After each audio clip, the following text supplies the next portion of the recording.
Je veux clôturer ce message en vous parlant de l'esprit d'Ozias. Le syndrome d'Ozias. Maman a rappelé tout ce qu'on a dit, d'accord, sur la série sur la fidélité. Mais hier, comme c'est à mon habitude, avant de dormir, j'ai beaucoup de livres à mon chevet parce que je n'ai pas encore mis en place ma bibliothèque à la maison. J'ai une bibliothèque au bureau, mais je n'ai pas de bibliothèque encore à la maison. Donc mes livres sont un peu en vrac au chevet de mon lit. Souvent, maman s'en plaint, elle fait descendre. Souvent, je fais remonter, elle fait descendre, je fais remonter. Parce qu'elle dit non, le chevet du lit est rempli de livres, ça fait un peu de désordre. Et hier, avant de dormir, j'ai pris un livre du pasteur Mohamed, un dévotionnel. Et j'ai juste ouvert le dévotionnel et je suis tombé sur le principe 3. Comment activer la bénédiction territoriale. Et quand je suis tombé sur le principe 3, l'homme de Dieu parlait de la fidélité. Oh my God. Et j'ai compris pourquoi le Saint-Esprit n'a pas permis que je regarde cette chose-là jusqu'à la fin de mon message pour me dire en fait que tout ce que tu as commencé de prêcher là, tu étais vraiment dans ma volonté. Et j'ai juste souri, j'ai dit à mon épouse, regarde ce que le Saint-Esprit vient de me faire encore. Parce que j'ai beaucoup de livres à mon chevet. Quelle est la probabilité que celui-là, sur lequel je tombe, à l'intérieur on parle de fidélité? Il n'y a que le Saint-Esprit qui peut conduire. C'est pourquoi je crois que tu dois ouvrir ton cœur. Parce que les choses que je vais annoncer ce matin ne sont pas les choses qui viennent de moi. Ce sont des choses que le Saint-Esprit m'a inspirées. Ce sont des choses que le Saint-Esprit veut te donner. Le Saint-Esprit veut te communiquer quelque chose pour t'aider. La Bible dit que alors que Pierre prêchait, le Saint-Esprit descendit sur tous ceux qui écoutaient. Actes chapitre 10, verset 44. Le Saint-Esprit n'est pas descendu sur ceux qui étaient présents. La Bible dit que le Saint-Esprit est descendu sur ceux qui écoutaient. Donc c'est sur ceux qui écoutent que quelque chose arrive, quelque chose descend. Alors que tu seras en train d'écouter la parole, quelque chose va arriver pour toi. Livison, écoutez-moi bien. Le moyen par lequel Dieu fait les choses, c'est des paroles. Quand Dieu veut agir dans la vie de quelqu'un, tu vois, quand je prophétise, je finis de chanter, puis je commence à prophétiser, quelqu'un dit mais il ne m'a pas touché, quelqu'un dit il n'a pas versé huile. Tu es séduit parce que le moyen authentique par lequel Dieu fait les choses, c'est par la parole. C'est pourquoi il dit à ceux qui l'ont reçu, à ceux qui ont cru en elle, elle leur a donné le pouvoir de devenir. Chaque parole que tu écoutes a en elle le pouvoir de te faire devenir ce que la parole dit. Chaque parole, écoute-moi, chaque parole que tu entends, il y a dans la parole le pouvoir de devenir. Quand je parle de fidélité, quand je parle de prospérité, quand je parle d'élévation, dans le mot élévation, il y a des lettres E-L-E-V-A-T-I-O-N, mais il y a la puissance de Dieu à l'intérieur qui fait que lorsque tu as reçu, que tu as cru, le mot élevé n'est pas seulement élevé dans ton esprit, mais ça devient une réalité pour toi au bout d'un certain moment. Quand la Bible parle en Isaïe au chapitre 55, est-ce que je peux avoir le verset 10 là, comme aidez-moi? I'm feeling that I have to preach. Je sens que je dois prêcher. Isaïe 55 verset, il dit comme la pluie et la neige descendent des cieux et n'y retournent pas sans avoir arrosé, fécondé la terre et germé les plantes, sans avoir donné de la sémence au semeur et du pain à celui qui mange.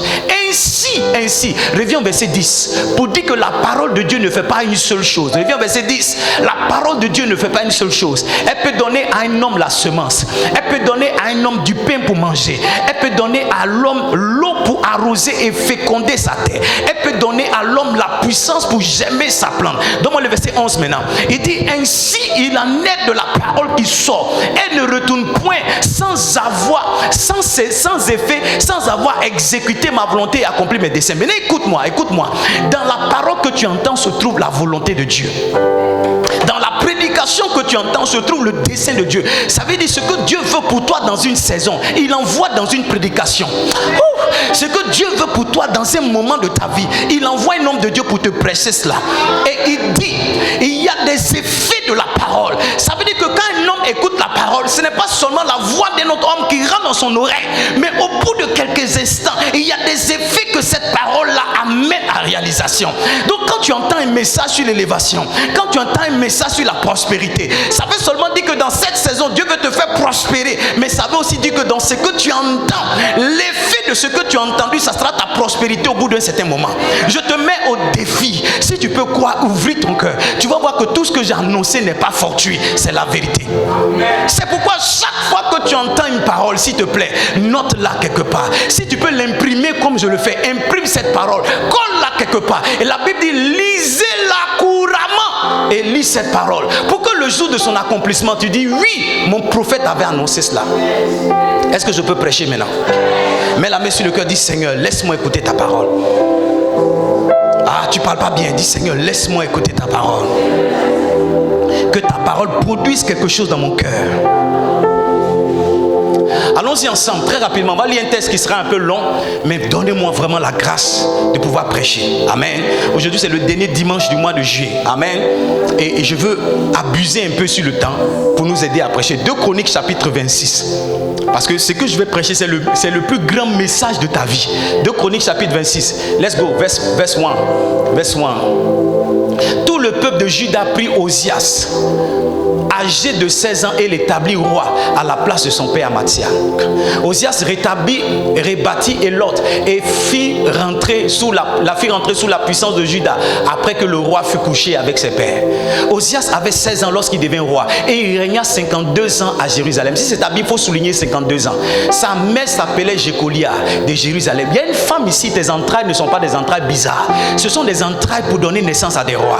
Est-ce qu'il y a des femmes ici? Est-ce qu'il y a des femmes ici?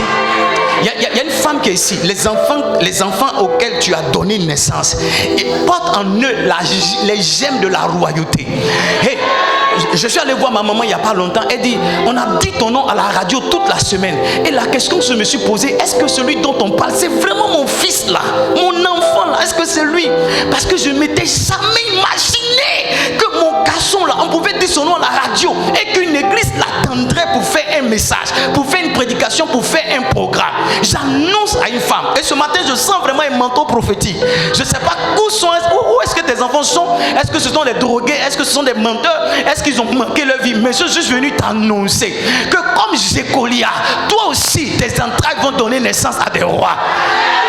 J'ai dit, toi aussi, tes entrailles vont donner naissance à des rois. Assieds-toi, je continue la lecture. I feel that I'm preaching. Next verse. Il s'appliqua à rechercher Dieu pendant la vie de Zacharie, qui avait l'intelligence des visions de Dieu. Et dans le temps où il rechercha l'Éternel, Dieu le fit prospérer. Hey! Le mois d'août, c'est le mois de la prospérité. Il se mit en guerre contre les Philistins et il a bâti les murs de Gath, les murs de Jabné et les murs d'Asdod. Il construit des villes dans le territoire d'Asdod et parmi les Philistins. Next verse. Dieu l'aida contre les Philistins, contre les Arabes qui habitaient à Gubal et contre les Maonites. Excusez-moi, le texte est long, mais laissez-moi lire. Parce que ça, c'est plus important que tout ce que j'ai dit après. Les Ammonites faisaient des présents à Osias et sa renommée s'étendit jusqu'aux extrémités de l'Égypte, car il devient puissant. J'ai dit, quand un homme marche avec Dieu, Dieu ne peut pas le cacher. On ne sait pas Dieu pour se faire voir, mais Dieu n'a jamais caché quelqu'un qui le sait. Il est trop tard pour toi. It is too late. Too late. Tu veux pas, tu seras exposé. Tu veux pas, tu seras élevé. C'est trop tard. J'aime bien ce forcément de ma fille. J'aime bien ce forcément. Tu seras élevé. J'ai dit, tu veux pas, tu seras élevé. Verset 10. Osias bâtit des tours à Jérusalem, sur la porte à l'angle, sur la porte de la vallée et sur l'angle, et il les fortifia. C'est-à-dire, mon esprit même est trop... Ce que je reçois est tellement que j'ai du mal à me concentrer sur la lecture. Donne-moi le verset 16. Give me le verset 16. Tu vois, je mélange l'anglais, français, hébreu, tout ça. My God. Verset 16. Verset 16. Mais la Bible dit, lorsqu'il fut puissant, son cœur s'éleva pour le perdre et il pécha contre l'Éternel, son Dieu. Il entra dans le temple de l'Éternel pour brûler les parfums sur l'autel des parfums. Next verse, please. Le sacrificateur Azaria entra et lui dit, avec 80 sacrificateurs de l'Éternel, homme courageux qui s'opposait au roi Osias, et lui dit, tu n'as pas le droit, Osias, d'offrir des parfums à l'Éternel. Ce droit appartient au sacrificateur, fils d'Aaron, qui a été consacré pour leur offrir. Sors du sanctuaire, car tu commets un péché.